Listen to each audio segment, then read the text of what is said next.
Good evening, everyone. My name is Melissa Hornsbeck, and I am a registered dietitian here at the Tulsa Health Department. I work with the It's All About Kids program, and I also write and facilitate our twice monthly cooking demonstrations. Tonight's demonstration is focused on diabetes. So if you have any questions about counting carbs, foods, things like that, if you're on Facebook, please send us your questions. If you're in the room and you have any questions, please feel free to ask them. I am going to be making 2 recipes tonight.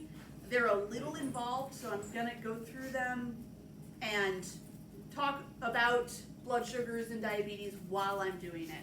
So I'm going to jump right into our first recipe, which is an angel food cake. Because a lot of times with diabetes, you hear, you want to avoid artificial sweeteners. You just want to stick to having your carbohydrates 45 to 60 grams at each meal. Make sure that they're complex carbohydrates and you're getting your fiber and your protein and your fat with it. But sometimes you might want a piece of cake. Like sometimes you might want a treat. And those times, I think, particularly if you are diabetic or you have an insulin resistance, using an artificial sweetener is not a bad thing. So the recipe we're making today is an angel food cake, which is a really good cake to have if you're trying to watch your caloric intake anyway. It's lower in calories because it doesn't have any fat in it. So that's one of the reasons it's lower in calories. But we are also substituting some of the sugar in it with this Truvia baking blend. Now, not all artificial sweeteners are completely carbohydrate free. A lot of the baking blends are going to be a combination of an artificial sweetener and sugar. So they are going to have some carbs in them. So this one is actually, the ingredients are erythritol, which is a sugar alcohol, sugar, and then stevia. So it has 2 grams of carbohydrates per serving. So it is going to have a little bit, but it has about almost 75% less grams of carbohydrates than you would get from that amount of sugar, just straight up table sugar. So it will lessen the amount of carbohydrates in this, which can make it so it's an easier thing to fit into a consistent carbohydrate diet. So really quickly, and I'm going to be using a lot of equipment tonight, so I'm going to be coming around to the front quite a bit. So I have in this measured out 1/4 cup and 1 tablespoon of this mix. So it's 1/4 cup plus 1 tablespoon. And then in here, I've got 1 cup of sugar. So when you're making an angel food cake, it doesn't have any leavener in it other than the air pockets from the egg whites. So I'm going to make my sugar super fine.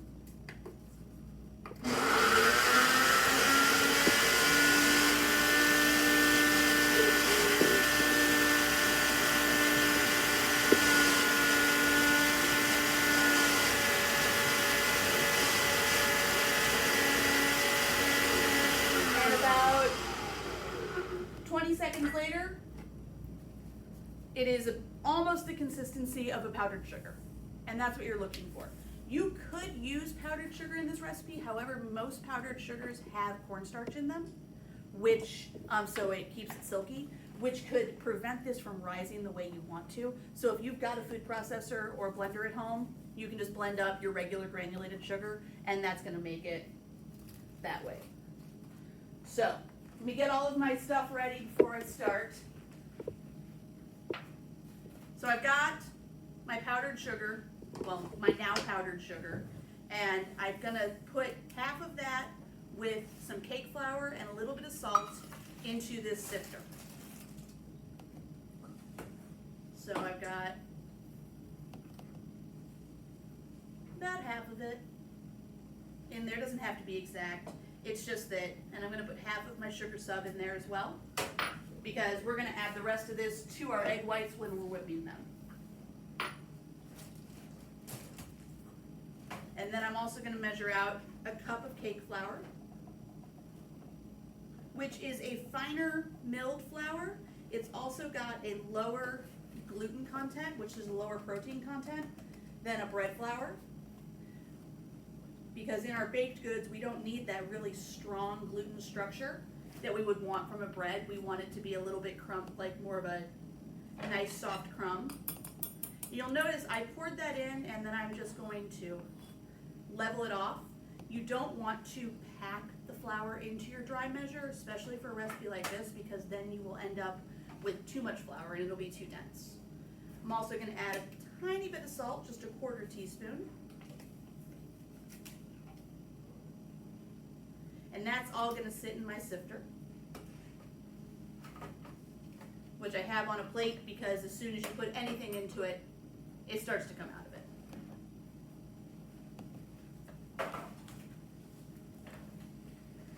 But the key to an angel food cake, and the thing that makes it light and fluffy, is the egg whites. Now this is about 2 cups of egg whites. You can buy eggs and separate them if you have a use for the yolks, but for this, since I was making multiple cakes, I just bought the carton of egg whites at the store, and that's what I was using, which you can also use. It really is just, when I tested this recipe at home, I used just eggs, and then I cooked up the yolks, and I gave them to my dog. So, but that's a dozen egg whites, or about 2 cups if you're using the carton of egg whites. So, and then we're gonna put in 1.5 teaspoons of cream of tartar, and 1 teaspoon of vanilla. And I'm gonna turn that on the lowest setting and just let it stir for about 2 minutes till it incorporates. And then once I do that, I'm gonna turn it up to medium, and I'm gonna do it for about 7 minutes. Hi Bridget, I'm so glad that you're watching. Yes, we're gonna have a strawberry sauce that's gonna go on top of our angel food cake that we're gonna make, and that is a no added sugar strawberry sauce. Basically, it's strawberries with lemon juice that I've pureed. And then we're gonna make a whipped cream as well to put on top of it, and I'm not sweetening the whipped cream. I'm gonna add a little pinch of vanilla to it, but that's it. Because again, we're trying to avoid adding more sugar than we need to and I think that really this cake is very sweet.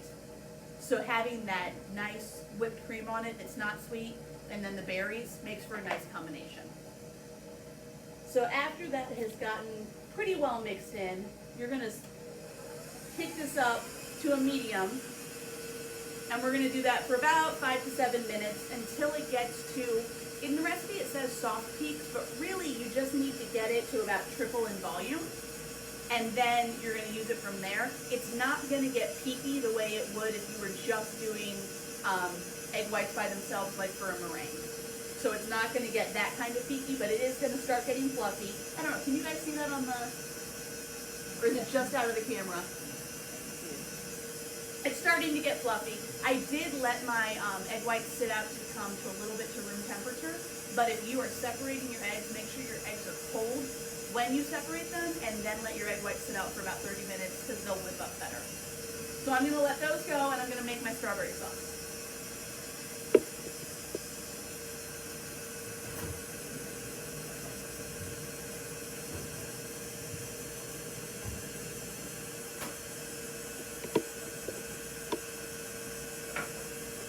Yes. Can you omit salt and or reduce the sugar without affecting? You know what? I wouldn't take out this. It's only a 1/4 teaspoon of salt for about 12 servings. So the question was, can I omit the salt or take out the sugar? Take out some of the sugar. The salt I would leave in because it's going to add more flavor. And really, it's a 1/4 teaspoon for about 12 servings because it's a 1/4 teaspoon for the whole cake. So that's very, very little. And sugar in the baking process is going to add the moisture to it. So if you take out more sugar than we have already and don't replace it with something else to add moisture, then it's not going to work. It's not going to hold structure. However, this recipe originally had 2 full cups of sugar in it, and it now has 1 cup of sugar and then a 1/4 cup plus 1 tablespoon of the stevia. So that is, cutting it almost in half. So I'm going to make my strawberry sauce. And I'm going to talk above the mixer. I'm sorry, there's no way I can make it not make noise and work at the same time. But this is really easy. I've washed my strawberries. I've cut off the greens. That's all I cut off. I'm going to put them in my food processor.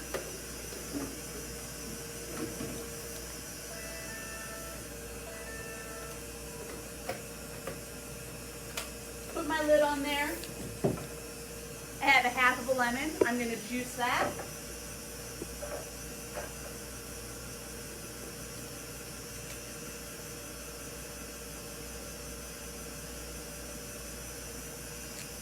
It's gonna get really loud here for the next minute and 15 seconds because I'm gonna puree this while this is going. Well, once I turn it on. And I'm just gonna pour the lemon juice in while it's pureeing.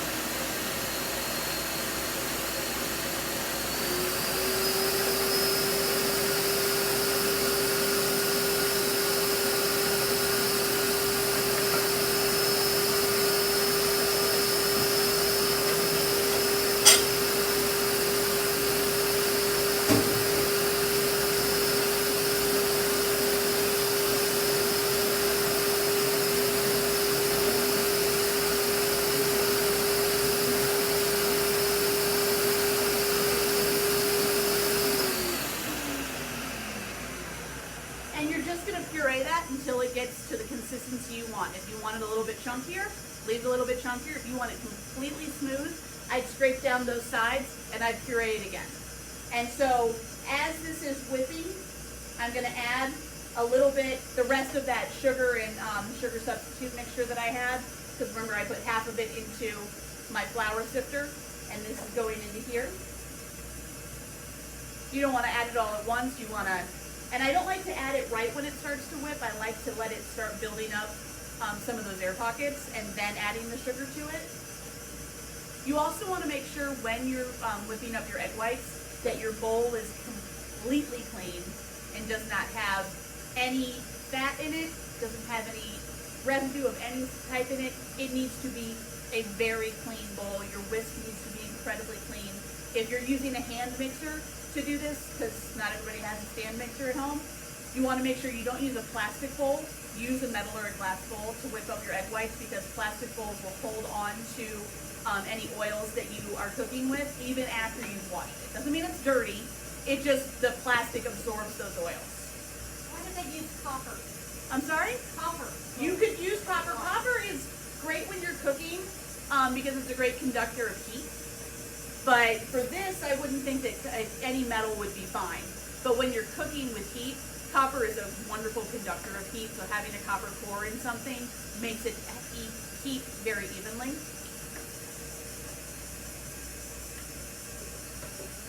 Not something chemical about copper and egg whites, though, on the checklist? You know, there might be something, but I don't recall off the top of my head. But I'll look into it for you. Or maybe somebody on Facebook, is there something about copper and egg whites and why they should or shouldn't go together? I can't be an expert in everything, but I have the internet in front of me. Okay, that's going in there.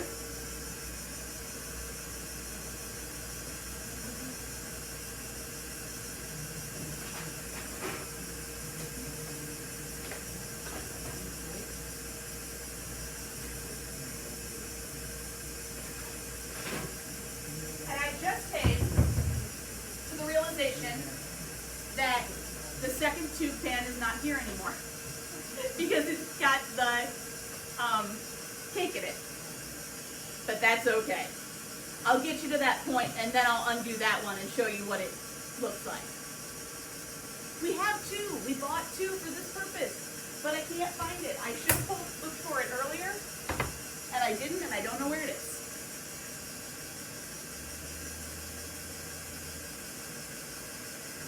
Are you guys getting blinded by the sunlight?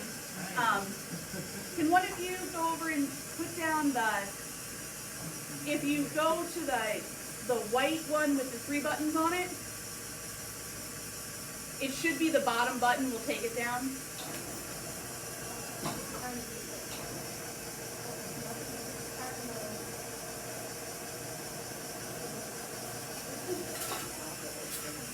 There we go.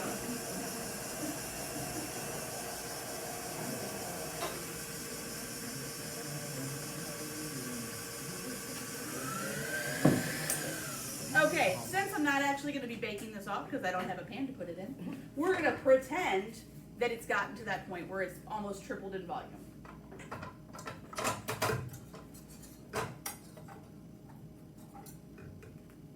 But it has gotten nice and thick. You can see that. And I'm going to bring it over here and I'm going to show you how to add in the flour.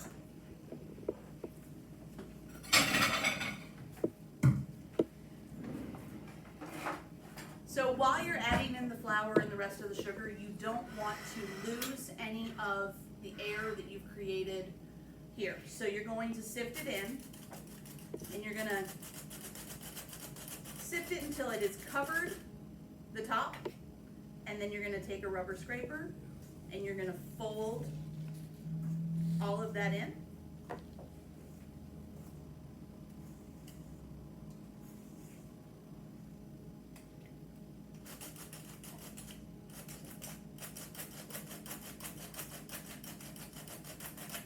And you're gonna keep doing that until you've gone through all of your flour and sugar and that little bit of salt.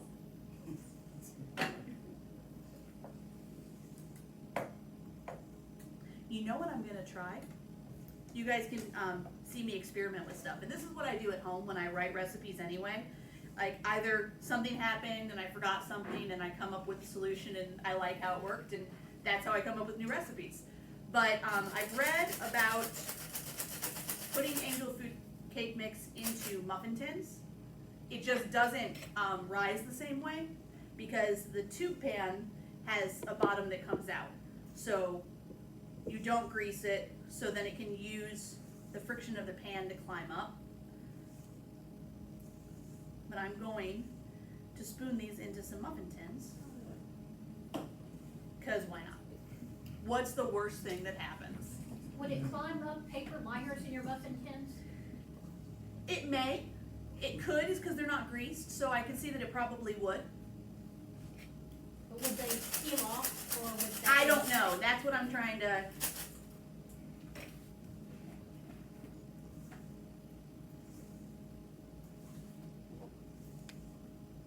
That's okay. These aren't going to rise as much as they should anyway because I didn't let them whisk for the full 7 minutes. So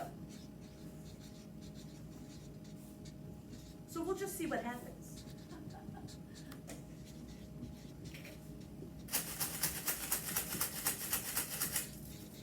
Now, before making this recipe, I had only ever made angel food cake from a box mix, which I like, and I think it's good. I have no problem with box mixes. However, if you're trying to limit the amount of sugars you're getting, that's when you're gonna have to go for a scratch version. Okay. So Bridget has told us that copper ions will get into the egg whites and stick, and so the copper ions will get into the egg whites, so we want to use glass or stainless steel. So it has something to do with copper ions, according to Bridget. Thank you, Bridget, and your Googling or Binging or whatever search engine you used. I'm not supported by any of those, so use whichever one you like best. There are no endorsements here. Okay, so I've got all that mixed in. I'm just folding it. Don't want to lose a lot of my volume. I'm going to pull out my muffin tin.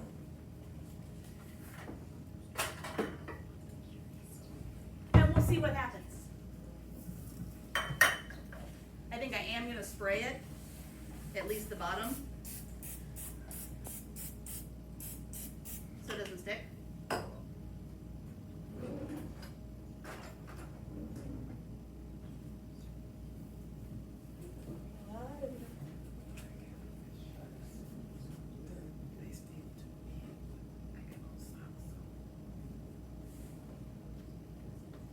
Pretty fluffy.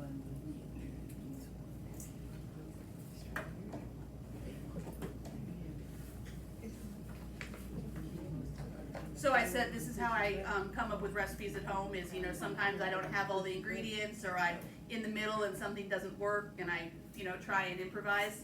So most of what my family eats for dinner is recipes I'm testing at home, and sometimes they're awesome and sometimes there's a little bit of critiquing going on.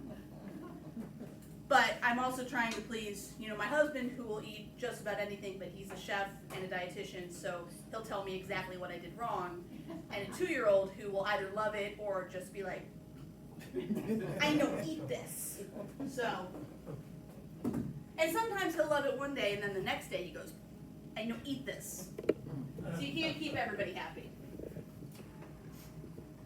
So let's put that in there and see what happens. But when you have a tube pan to put it in,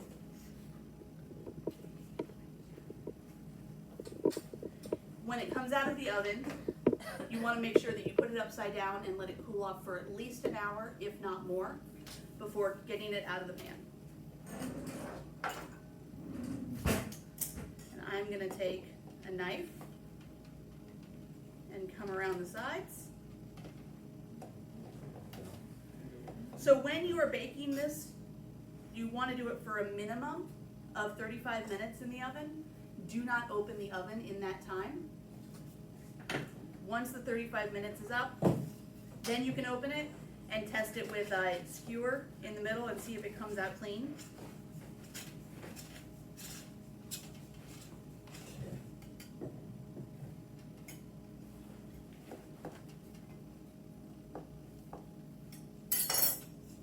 And you should. It's very dangerous to do this in front of everybody.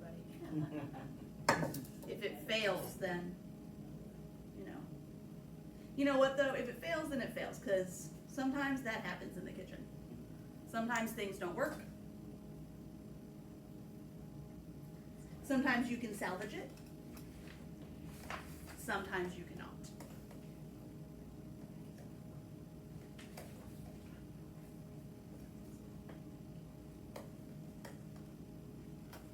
Why do you not grease the bottom in the two pans? Because you don't want to add any fat to it, because it can inhibit how it rises. Could you put parchment paper under it? You could put parchment paper under it. I did not. So the bottom is just a little, but when we go to cut it, did it work? No, this one's underbaked too. This is the second one I've made today. Both of them are underbaked. Still edible. If you want to, they're both underbaked. I did this one for 5 minutes longer and it came out clean, but so did the first one. But if you look at it, the bottom is completely underbaked. That happened to the first one too. Is that gonna be dangerous with the eggs? Oh no, they've kind of temp. It's just, they're not raw. They're just, it's not fully incorporated, and I don't know why. Just smother it with the sauce. Yep. But we will have whipped cream and we will have strawberry sauce. Yes. So it happens. I had a feeling that was going to happen after the first one did it. When I tested this recipe at home, it came out just fine. So I don't know if it's the oven or, and it was the same pan too. Maybe the temperature of the oven isn't just I know, and right. that's why I let it go a little bit longer the second time, but it's still not doing it. Do you have a convection oven at home? I have a countertop convection oven, and this is a convection oven. I had it on the convection. I had a tabletop one too, and it didn't work like a regular oven one does, so Yeah. that could be. But I did it in my regular oven at home, just my non-convection regular, you know, what my son calls the daddy oven. I don't know why, but everything, if we have two of it, one's a mommy and one's a daddy. So the big black oven, it's like the big oven is the daddy oven, and my little tabletop convection oven is the mommy oven. I don't know why, but we just go with it. And the air fryer is the baby? The air fryer is the robot. He likes it when we use the robot to cook. And actually, we're gonna use the robot next. So let me get all of this extra stuff out of the way.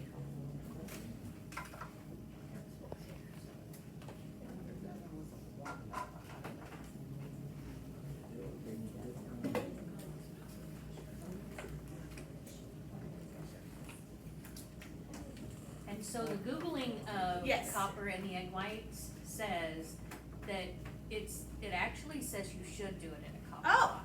And it says that the reason is when you stop mixing your egg whites, they start to droop and leak moisture the second you stop beating it.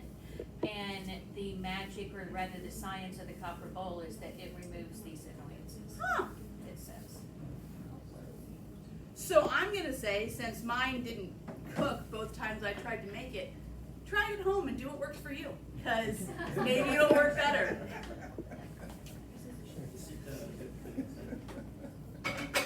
But this next recipe I know is gonna work because I did it all afternoon. So we are going to be using our air fryer, and we are going to be doing a buffalo style cauliflower bite. So, which it's football season. You wanna sit there and you wanna, watch some football and munch on something that's spicy, but maybe have it be not quite so bad for your heart, bad for your blood sugar. So we are going to be doing this with the cauliflower.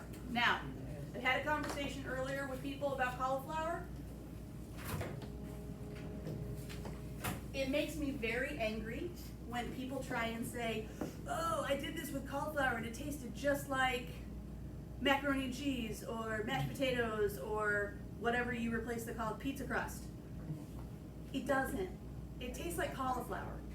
But I like cauliflower, so I don't care that it tastes like cauliflower.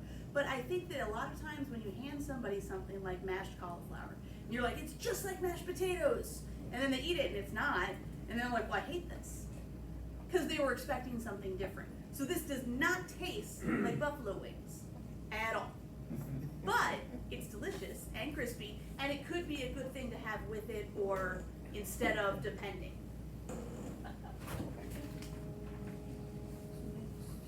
But yeah, it's not. So again, I'm using the egg whites that were from the box because I was using them for the others, so it didn't seem point to buy any eggs if I already had egg whites. And then to make my sauce, I'm going to use a half a cup of no added sugar ketchup. Now you can use traditional ketchup as well, however, traditional ketchup has a lot of added sugar in it, like a lot of added sugar.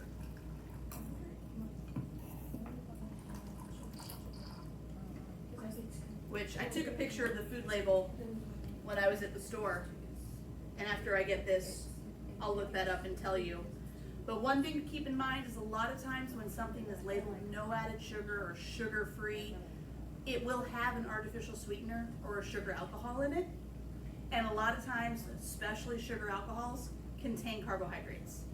So if you are counting your carbohydrates, if you are dosing your insulin based on carbohydrates, you need to make sure you're looking at that food label and looking at that total carbohydrates line and not being like, well, it said it was sugar-free candy, so I ate the whole bag and I don't know why my blood sugar's crazy, because it's got sugar alcohol in it, and sugar alcohol, among other things, has carbohydrates. It also is a very, very potent laxative, so don't eat the whole bag of any sugar-free candy anyway. And then I'm going to put a quarter cup. I'm using the Red Hot wing sauce. I like it because it's a little bit thicker than some of these other hot sauces. Although when I made it at home, I didn't have this, and I used sriracha, and that was delicious. So, really, hot sauce of choice. Which sugar-free is the laxative one of the, Any yellow, of the green, sugar blue? alcohol, so anything that ends in ol, anything that ends in ol, like erythritol, is a sugar alcohol. So those are not sugar alcohols. That is, everybody in front of us in the room has some samples that Splenda had sent to me. So we've got some samples of just traditional Splenda in the yellow package, and then we've got their new product, which is their stevia, which they say is 100% natural because it's from a plant. So it is, but a lot of things that are gross are natural too. So don't think just because something says that it's natural, that automatically makes it better. Always look at your ingredients, not just what it says on the front of the package.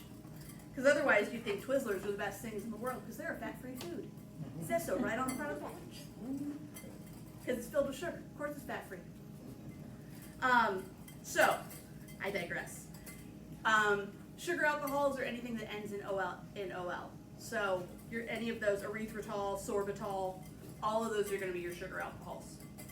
Your other artificial sweeteners, you've got your sucralose, which is your Splenda. You've got your stevia, which is the one in the green packet. You've got your saccharin, which is your sweet and low, the one in the pink packet. You've got your aspartame, which is the one in the blue packet, and like in Diet Coke and most diet sodas. So all of those are generally recognized as safe. So they, there's not an issue with them. However, some people react differently to them, so it's really a matter of taste. I personally don't like stevia because I don't think it tastes good. I drink Diet Coke though, which has aspartame in it, and I have no problem with that. My husband gets migraines from aspartame, so he can't have anything with aspartame in it.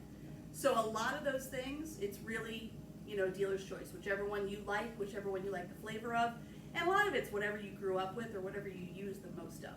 Like if you use the yellow packet and someone hands you a pink packet, you're like, I don't want the pink packet. I don't want to use it. It doesn't taste right.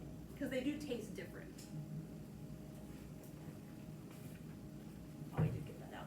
So I've mixed my hot sauce, I've my egg whites, and my ketchup in one bowl. And then I put some of my panko breadcrumbs in another bowl. And now I'm just going to, I've got some cauliflower florets that I've done, kind of bite-sizey pieces, a little bit bigger than bite-sized, but you want to make sure they're all about the same size. And you're going to put some of those in here, not too much. And you'll notice I've got 2 slotted spoons. So you're going to toss these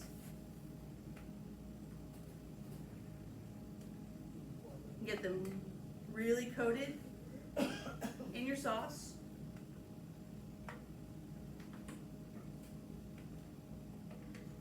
And when I was testing this recipe at home, I did this with my hands like any other dredging, your wet hand and your dry hand and doing that. However, even when you don't think you have cuts in your hands, you've got little micro cuts in your hands, and hot sauce on your hands, it's hot. It hurts. I don't like it. It's kind of like if you have lemon juice on your hands and you didn't realize you had a cut there, and then you're like, wow.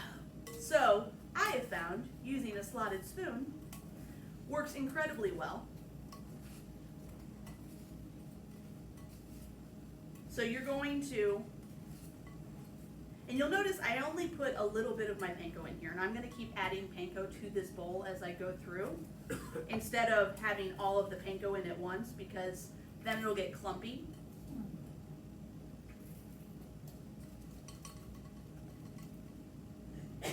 So those are, you notice they're not like super coated, they just have enough on it that's going to give it a little bit of a crunch.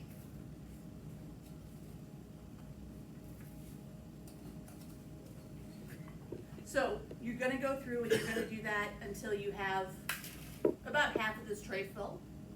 And then we're coming to our air fryer.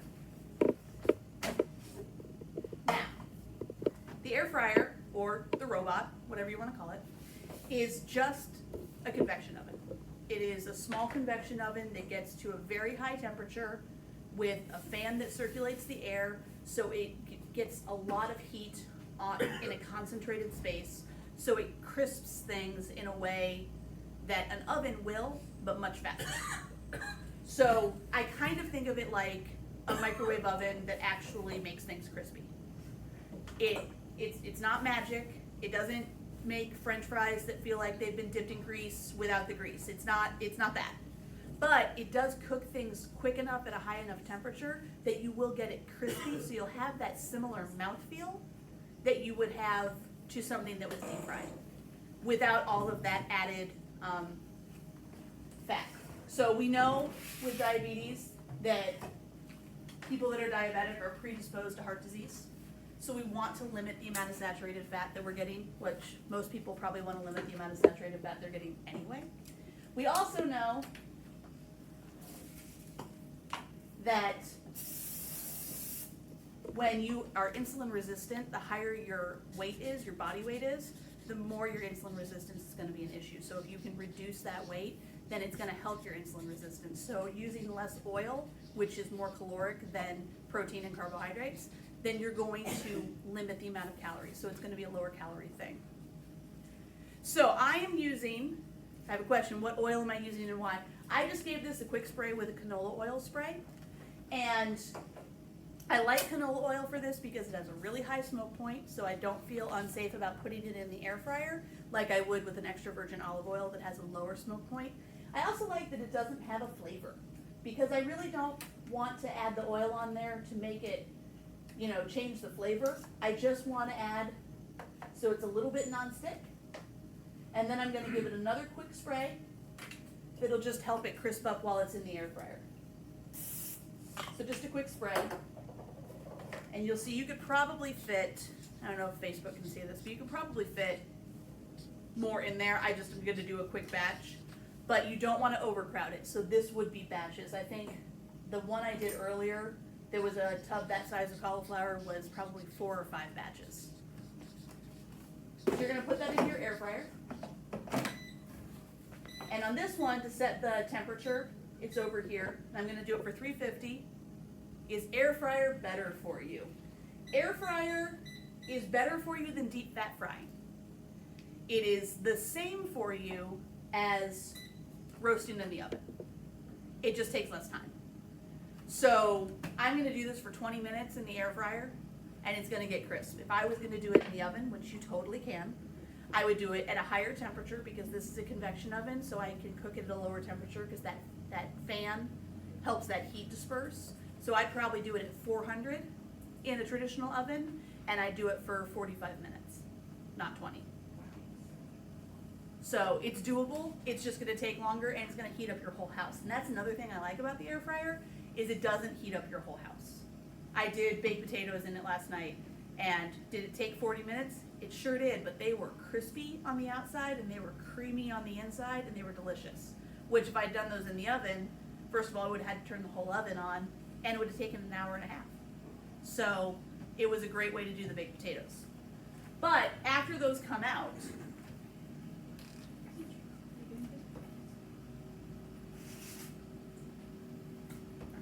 they're gonna look like this. So they're nice and crispy. They've gotten golden brown. I've been keeping them in the warm oven, so that pan is hot. Don't touch it, like I just did. So that's gonna be what those look like. But they're a little spicy, so we might wanna make a little dip to put them in. I think my volunteers in the back are looking at all these dishes I keep piling behind me, and they know they have to do them when we're done.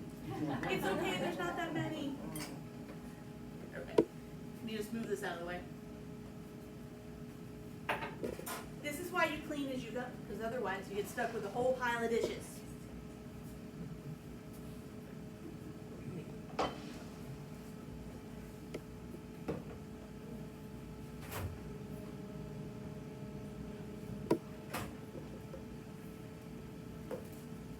See, I'm getting out my yogurt again, always using my yogurt.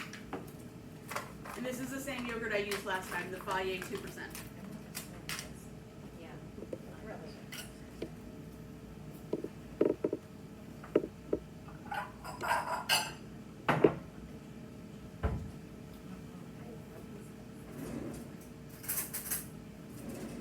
So I have distinct measurements to use: a quarter cup of plain whole milk yogurt, a quarter ounce of crumbled blue cheese, and a little bit of white vinegar and pepper to taste.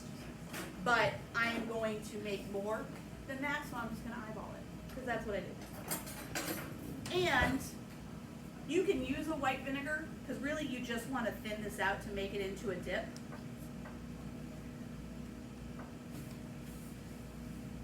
That's about a cup.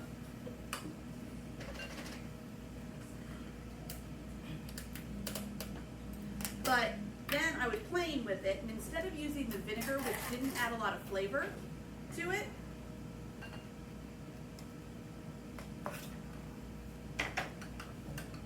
I am going to add some of my hot sauce, some of my Tabasco to it instead of the vinegar, because it's a vinegar-based sauce. So you're gonna get that same vinegariness, but you're also gonna get the flavor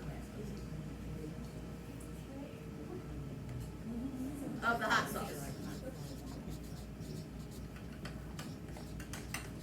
So then the tanginess from the yogurt and the blue cheese mixed with that little bit of hot sauce is gonna give us our dip. Well, hello Eleanor, thank you for watching from the beach. For those of you who don't know, Eleanor's my mom, and she's at the beach this week, so she's probably eating good stuff too. So we've got our dip. If you want it to be thinner, you could add a little bit of water to it, and that would thin it down. Or you could use a traditional yogurt, not a Greek yogurt, and that would be thinner as well. I just like using the Greek yogurt because then I have it on hand, and I usually have Greek yogurt on hand, so that's what I keep, so that's what I use for recipes. And again, the recipe calls for the whole milk one because it tastes better. I got the 2% because of the size of the package, and you want to make sure you have some fat in there, but just as long as you're not using the non-fat plain yogurt, it'll be fine. Non-fat plain yogurt does not taste good. It doesn't. It needs that added sugar to it to make it taste better. So if you don't want to add the sugar to it, now this does have carbohydrates in it because it's milk. So it's got the lactose in it, it's got those natural sugars. So if you're counting your carbohydrates, that is gonna count into it. And when you look at your recipe cards, you'll see that there is a nutrition label for the cauliflower and then one for the dip. And that's using the whole milk yogurt. Because not everybody wants the dip, and I like to know what things are separately, not what it is altogether. Because sometimes I don't use as much dip as it says, or use more. Kind of depends on what dip it is. So those are our recipes tonight. Kind of sorry that our angel food cake failed, but I'm not really surprised because I've only had it come out perfectly at home. So, but try it at home. We're gonna get these out of the oven in just a second and see actually.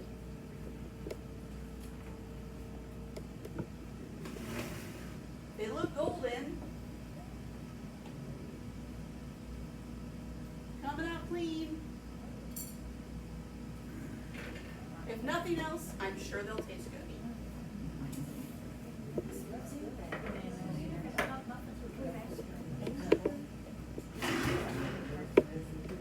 So our next cooking demonstration is going to be on Thursday, October 24th. Natalie, our wellness dietitian, is going to be leading that one, but I will be here. I'm just going to be behind the camera, not in front of it for that one. So join us for some delicious recipes talking about heart health, and I will see you next time. Bye.